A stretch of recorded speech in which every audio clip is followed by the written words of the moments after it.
스위스에 가면은 낭만의 도시라고 하는 루체른이 있습니다. 거기에 보면은 빈사의 사자상, 조각상의 공원이 있습니다.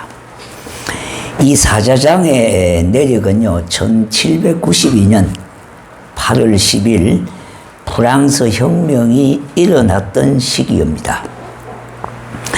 여러분도 잘 아시겠습니다만 그 악명 높았던 국왕이 누이 14세 부부입니다.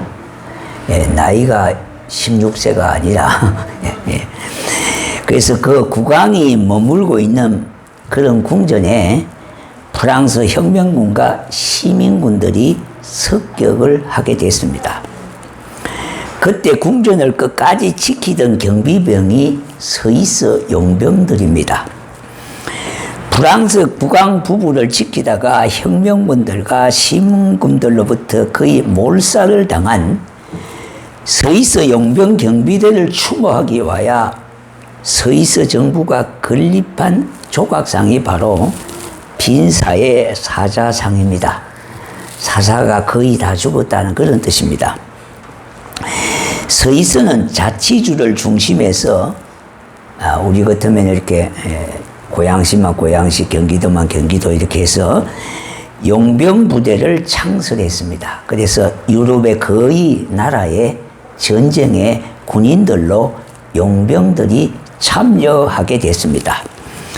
그러므로 전쟁에서 누가 스위스 용병을 고용하느냐에 따라서 전쟁의 성패가 달릴 만큼 중요한 문제였습니다.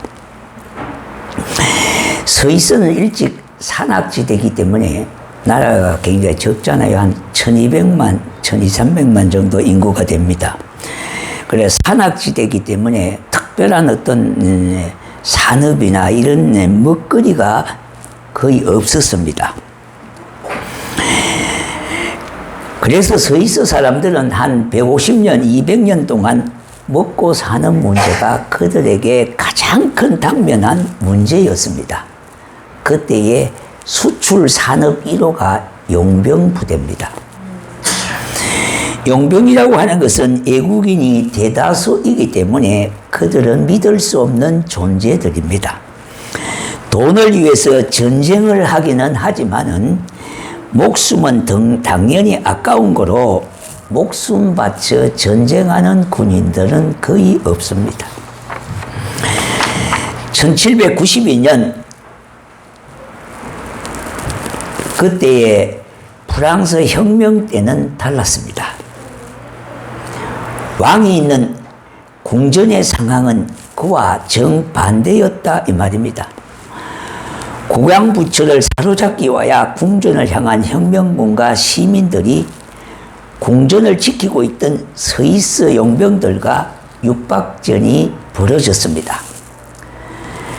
안궁을 지키던 프랑스 안궁들 건의병들은 다 도망을 갔습니다. 남은 군 경비원은 바로 스위스 용병들만 남았습니다.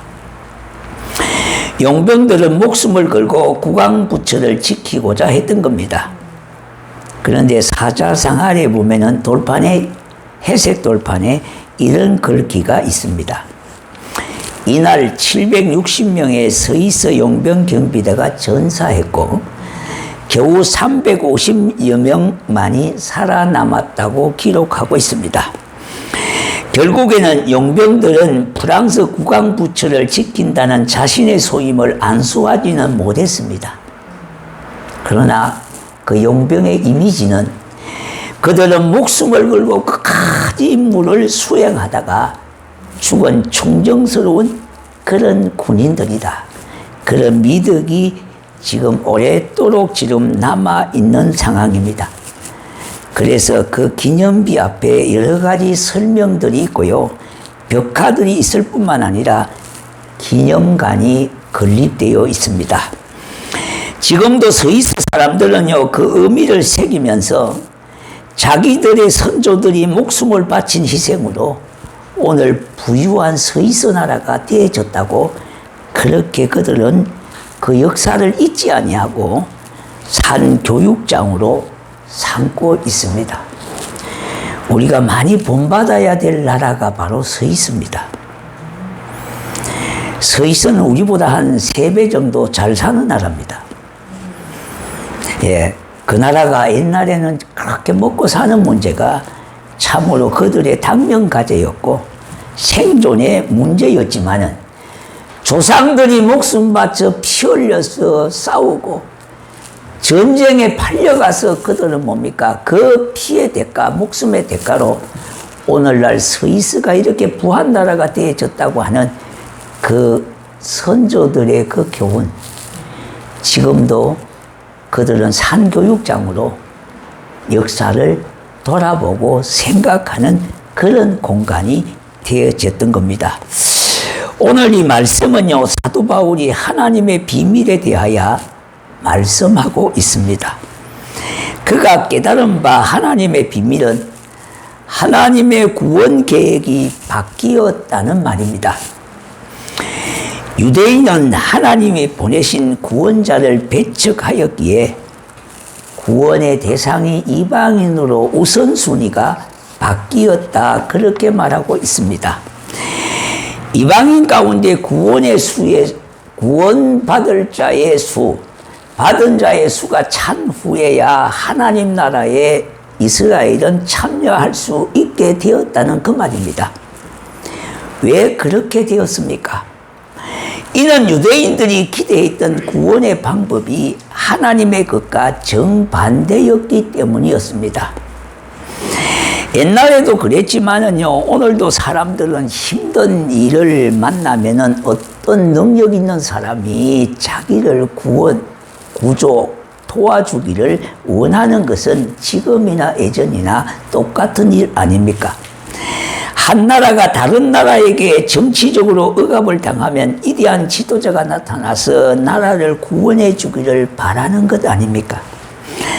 한 나라가 경제적인 어려움을 당하면요, 훌륭한 경제인이 나타나서 이 문제를 해결해 주기를 바라는 것은 예전이나 지금이나 동일하다는 겁니다. 어느 나라나 사회가 나갈 방향을 제시해 주기를 원하지 않겠습니까? 예수님 당시에 유대인들도 그러했습니다. 로마 제국 압제 아래서 신음하고 있던 그들은요, 구원자 메시아를 기다렸습니다. 마치 옛날 다윗 왕이 그러했던 것처럼 자기의 나라처럼요, 자기의 나라의 힘을 키워서 로마의 압제로부터 구원해 줄 메시아를 기다리고 고대했던 겁니다. 당시 열성당원들이 있었습니다. 바리새파에 속해 있는 이 열성당원들은요, 시칼이라고 하는 모임을 조직해서 늘 가슴에 시칼을 품고 다닌다고 해서 시칼에 이렇게 말을 합니다. 왜 그렇게 했느냐 하니까 그들이 가다가 로마인을 만나거나 로마에 동조하는 사람들을 만나면은 지도새도 모르게 찔러서 죽이고 하는 그런 모임이 바로 시카레라고 하는 말의 모임입니다. 그런 기대에 비하면은요, 진정 구원자로 오신 예수님의 모습은 그들과는 정반대였습니다. 그는 결코 정치적으로는 힘을 가지지 못한 사람이었습니다. 훌륭한 가문의 출신도 아니었고요. 오히려 당시 천대받고 있던 갈릴리 출신이었습니다. 그것도 알려지지 않는 동네, 나사렛 동네였습니다. 그를 따르는 사람들의 무리를 보아도 별로 신통치 않게 보였습니다. 많은 무리가 그를 쨍쨍한 사람들이 그를 뒤따랐던 것이 아니라 겨우 12제자와 몇 명의 여인들이 그를 늘 따라다녔던 겁니다. 유대인들의 실수라면 바로 그러한 예수님을 메시아로 알아보지 못했다는 겁니다. 사람들의 일반적인 기준과 기대에서 하나님을 바라보았기에 오히려 배척하고 핍박을 한 것입니다. 예수님 한 사람 때문에 많은 유대인들이 로마의 미움을 당하지 않을까? 그렇게 해서 예수님을 죽음으로 몰아넣게 되어졌던 거예요. 그리고는 심지어 자신과 후손들에게 그 피를 돌리달라고 말을까지 하지 않았습니까? 예수를 자신의 안전을 위하여 희생물로 삼았던 그들이 오히려 뭡니까? 자신들이 본의 아니게 다른 민족을 위해서 희생물로 만들고 말았다는 겁니다. 그들이 하나님 나라를 이루기 위하여 오신 예수님을 배척했기 때문입니다. 이것이 하나님의 비밀이라는 말입니다. 이 세상 사람들이 기대하고 있었던 것과는 정반대적으로 예수님의 모습에서 찾을 수가 있습니다. 하나님의 임재가 예수님 속에 가려져 있고 숨겨져 있음에도 불구하고 그것을 이스라엘은 몰랐다는 겁니다. 사람들은 하나님의 강력한 힘이 나타나기를 기대할 때에 예수님은 오히려 무력한 자의 모습으로 등장하고 있습니다. 과연 저 사람이 하나님의 능력을 가지고 있는 사람인지 아무도 거기에 대해서 의심하는 자가 없었습니다. 또한 하나님의 메시아가 안과 같은 모습으로 나타나기를 바랄 때에 오히려 예수님은 종의 모습으로 나타나셨습니다. 예수님의 모습은 마른 땅에서 올라온 어린 줄기 같았고요. 그는 도살장으로 끌려가는 어린 양과 같았으며 오히려 찔림을 당하고 채찍에 맞으신 분이 바로 예수님이십니다. 그러므로 사람들은 그로부터 어떤 허무할 만큼 아름다운 것을 발견하지 못했고요. 그래서 그를 멸시하는 자들이 되고 말았습니다. 그러니 보통 사람들은 그 메시아를 알아볼 수가 없게 된 겁니다. 결국 유대인들은 하나님이 보내신 메시아를 배척하고 결국은 말았던 겁니다. 하지만 예수님의 그러한 희생을 통하여 하나님은 그의 백성들을 구원하시고자 했습니다. 그 방법이 바로 십자가를 지시는 겁니다. 이 세상 관점에서 볼 때 가장 필요한 방법이 아닌 반대의 방법을 통해서 하나님은 구원의 역사를 이루어 가시는 겁니다.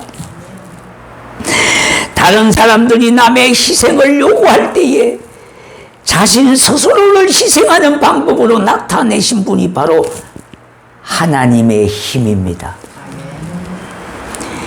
이 세상 사람들은 어떤든지 힘 있는 쪽에 줄을 서게 되어졌고요. 정치판이나 어떤 판도 힘이 있어야 그렇게 말하고 있습니다.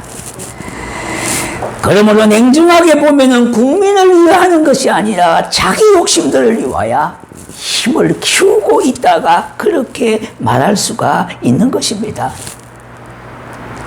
하나님의 방법은 정반대였다는 것입니다.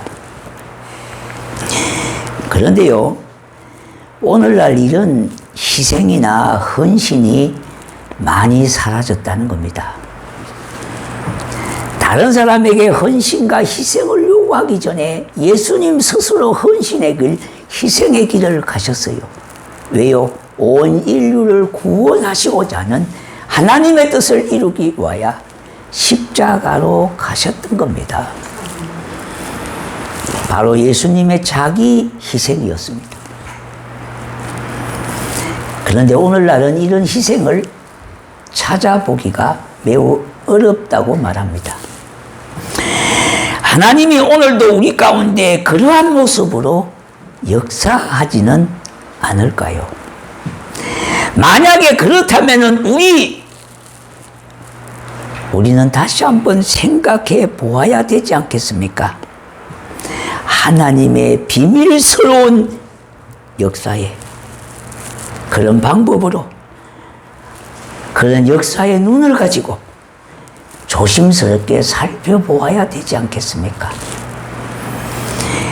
그 하나님은 정말 숨어서 아주 나약한 종의 모습으로 우리 가운데 희생하고 계실 수도 있기 때문입니다. 자, 여러분, 세상의 역사는 아주 강자의 역사요. 숫자가 많은 것이 진리라고 그렇게 착각들을 하고 있습니다. 그런데 예수님은 그와는 정반대였습니다.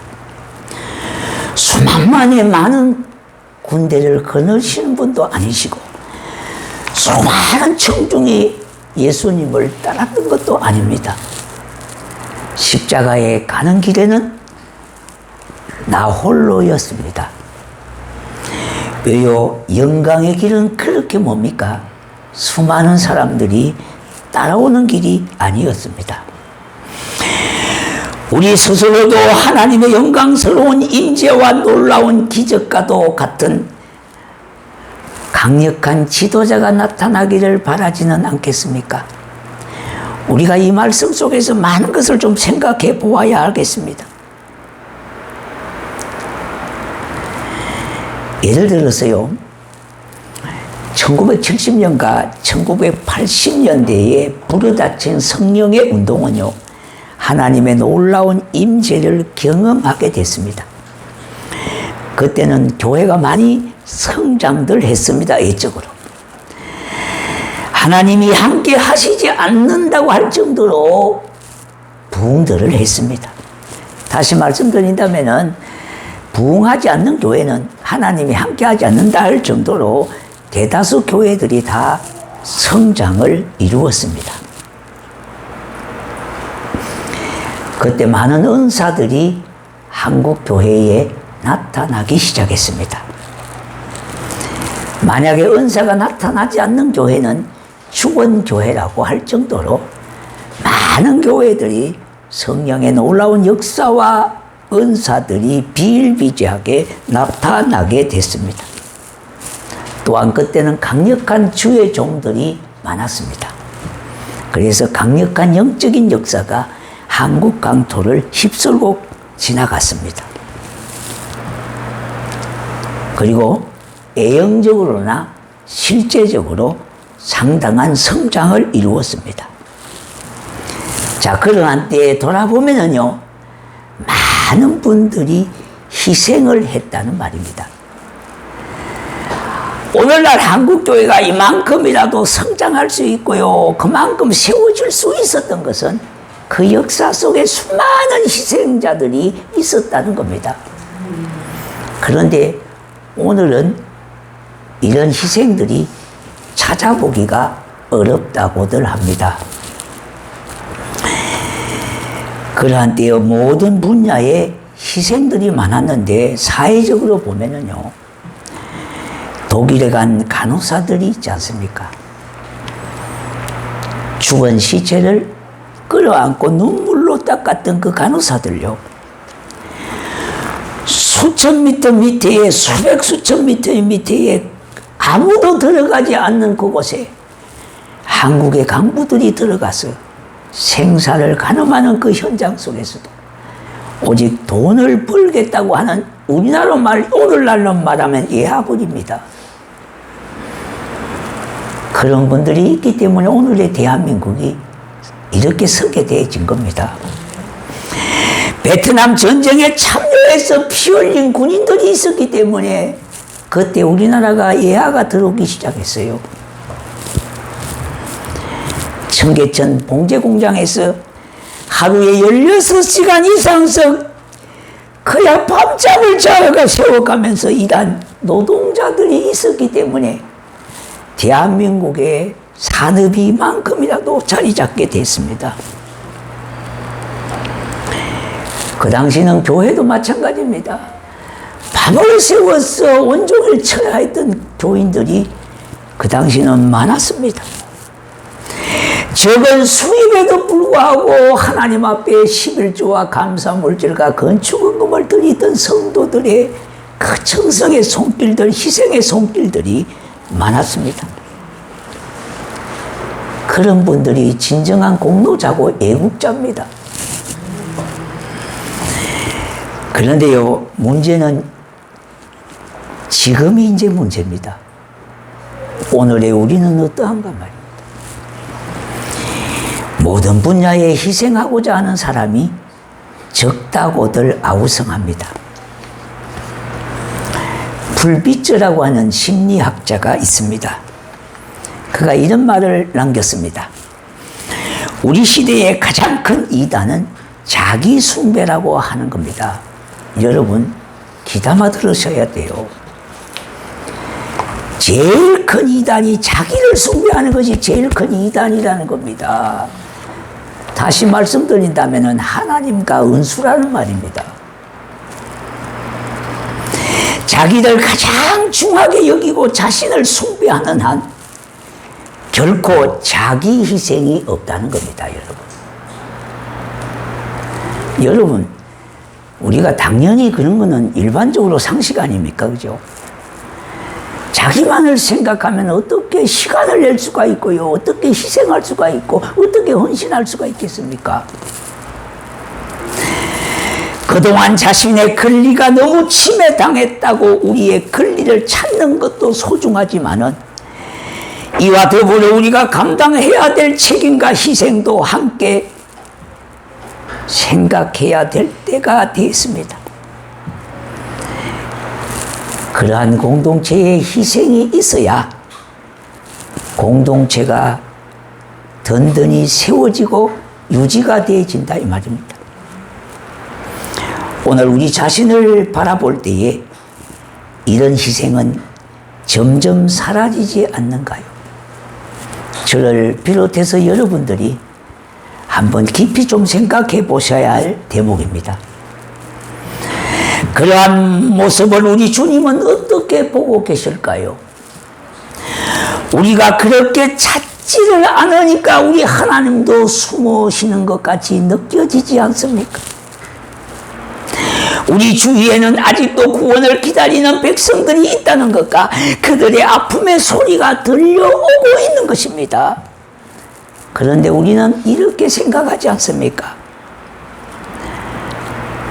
구원받기로 작정되어 있는 자들이 우리 눈에는 보이지 아니하고 구원의 백성의 수가 다 찼다고 생각하고는 있지는 않는지요.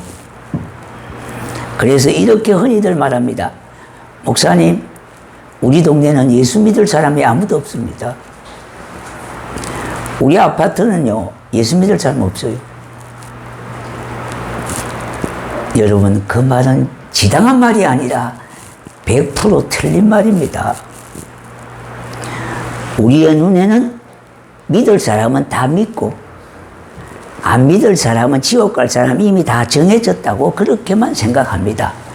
물론 신학적으로 접근하면은 일리가 있는 말이기도 하지만은 성교학적이나 목회적인 입장에서 본다면은 그거는 우리가 구분할 수가 없는 부분이에요.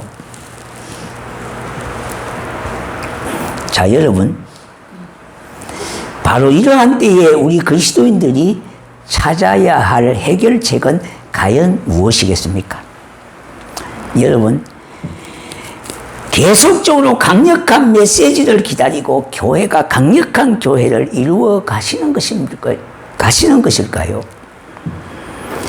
계속 교회에 기적이 일어나고 역사가 일어나는 것이 그것이 과연 가능할까요? 계속 풍요로운 은혜를 바라며 하나님의 풍성한 물질적인 축복을 바라는 교회가 되어야 할까요? 자, 여러분 한번 생각해 보십시오. 계속적으로 하나님의 놀라운 은혜가 나타나는 교회가 될까요? 영적인 축복뿐만 아니라 육적인 축복이 풍성하게 임하는 그와 같은 때가 되기를 바랍니까? 이거 다 필요합니다. 이거 다 필요한 것들이고 할 수만 있으면 일어나는 것이 좋은 것입니다. 그러나 이것만이 전부가 아니라 성경 전체의 흐름과 문맥의 초점과 입장은 그와 동시에 우리 예수님을 통하여 하나님이 자기 희생을 배워야겠습니다. 연한 순 같고 마른 땅에서 나온 줄기 같아 아무런 고운 모양도 없는 사람들을 살피고 그들과 나누는 희생을 하여야 하겠습니다. 세상에서 멸시를 받으며 소외되고 어려운 자들을 향하여 찾아가 그들을 일으켜 세우는 희생을 감당하는 것이 이 시대의 교회에 주어진 사명 중의 사명입니다. 어느 분이 이런 말을 합니다. 그래서 그 말이 상당히 가슴에 와닿습니다. 우리가 주님이 우리에게 뭐라고 말씀했습니까? 사복음서에 보니까 빛과 소금의 역할을 감당하라고 우리에게 당부하셨습니다. 그런데 그분은 이런 말씀을 하십니다. 빛과 소금의 역할 중에 지금은 소금의 역할을 더 힘써 감당해야 되겠다고 말씀합니다. 여러분 어떤 말입니까? 이 말은요. 빛의 소리는 온갖 매체를 통하여 소음이 될 만큼 시끄럽게 들려오고 있습니다. 수많은 매체와 소리들이요 진리를 전하고 진리를 말하고 있어요. 그런데 그 진리대로 희생하고 헌신하는 사람은 찾아보기가 어렵다는 겁니다. 그래서 그분이 뭔 말씀하십니까? 진리를 전하기보다 소금의 역할을 감당하십시오. 이런 자를 주님이 찾고 계십니다. 이 시대에요. 여러분 진리가 필요 없다는 말이 아니에요. 빛의 사명이 필요 없다는 말이 아니에요. 그거보다 다 중점적으로 행해야 될 일이 뭐냐? 소금의 역할입니다. 맛없는 세상 속에 맛을 내는 사람요. 참으로 용기와 모든 의욕을 잃어버리고 실패와 낭패를 안고 있는 사람들에게 한마디 따뜻한 한마디의 말과 한 손을 잡아주는 그 손길이 바로 우리 주님의 손길이십니다. 어떤 분이 왜 교회를 떠나느냐고 이렇게 물으니까 아마 조금 시간적으로 오래된 것 같아요. 그런데 아마 좀 시골 교회인지 그거는 잘 모르겠습니다. 주일날 거린이 교회에 돈을 이렇게 달라고 왔습니다. 근데 이제 그때 밥 먹는 데에 왔으니까 우리 그치요. 여러 사람이 또 있었을 거 아닙니까? 근데 목사님이 이렇게 말을 했답니다. 주일이니까 못 준다고요. 주일이니까 금전거래를 안 하기 때문에 못 준다고요. 그러니까 그 말을 옆에 청년이 그 말을 들었습니다. 그래서 그 교회를 떠나게 됐어요. 자, 여러분. 우리가 이런 신앙을 가지고 혹이나 있지 않겠습니까? 어떻게 보면은 주의를 잘 지키는 것 같지만은요, 그건 복음 정신이 아니에요. 우리가 여기에 빠질 때가 너무 많습니다. 대단히 신앙생활을 잘하는 것 같고 신앙이 좋은 것 같아도요, 그 목사님이 잘못했던 겁니다. 이 청년이 성철과 그 상처가 10년, 20년이 지나도 그 상처가 아직도 뭡니까? 아물지 않고 있어요. 그건 누가 책임져야 되겠습니까? 우리의 말 한마디가 그렇게 중요하다 이 말입니다, 여러분.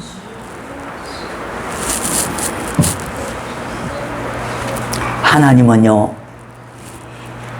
그러한 방법들을 통해서 이 땅에 오십니다.